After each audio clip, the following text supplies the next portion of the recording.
జగన్ రెడ్డి రాజకీయ వ్యూహాలు సొంత పార్టీ వారికి అంతు చిక్కని పరిస్థితి. ఏపీలో దళితులను టార్గెట్ చేసి ఆయన సాగిస్తున్న పాలన బడుగు బలహీన వర్గాలను ఆందోళనకు గురిచేస్తోంది. జగన్ రెడ్డి 56 నెలల పాలనలో 6,000 మంది దళితులను ప్రత్యక్షంగా పరోక్షంగా ఊచకోత కోశారు. బడుగు బలహీన వర్గాలకు రాజ్యాంగం కల్పించిన హక్కులను కాల రాసేలా సాగిన పాలన నేడు దళితులను టార్గెట్ చేసి సిట్టింగ్ స్థానాలకు సీట్లు లేవని జగన్ చెప్పడం, నమ్ముకున్న ఉంటున్న వారిని ఉరితీయడం కాదా అని ఆగ్రహావేశాలు మిన్నంటుతున్నాయి. రాష్ట్రంలో 27 ఎస్సీ, 7 గిరిజన రిజర్వ్డ్ స్థానాలలో వైసీపీ అభ్యర్థుల మార్పు ఇప్పుడు చర్చనీయాంశంగా మారింది. శ్రీకాకుళం, రాజాం నుంచి చిత్తూరు, పూతలపట్టు వరకు ఉన్న ఎస్సీ, ఎస్టీ నియోజకవర్గాల్లో వైసీపీ సిట్టింగ్ మార్పు అనివార్యంగా కనిపిస్తోంది. అందుకు తగ్గట్లు వైసీపీ రంగం సిద్ధం చేసుకుంటుందన్నది వాస్తవం. జగన్ రెడ్డితో పాటు ఆయన చుట్టూ ఉన్న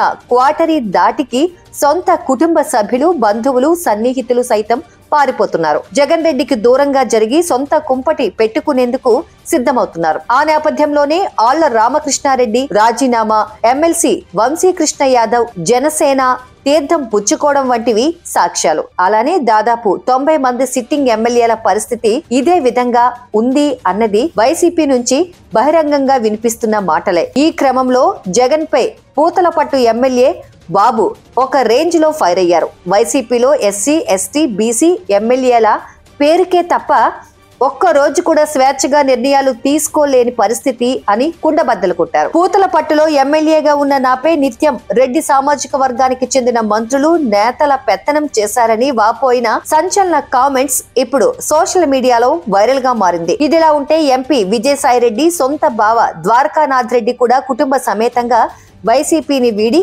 టీడీపీ వైపు అడుగులు వేస్తున్నారని క్లారిటీ వచ్చింది. చంద్రబాబు సమక్షంలో కుటుంబం మొత్తం టీడీపీ కండువా కప్పుకున్నారు.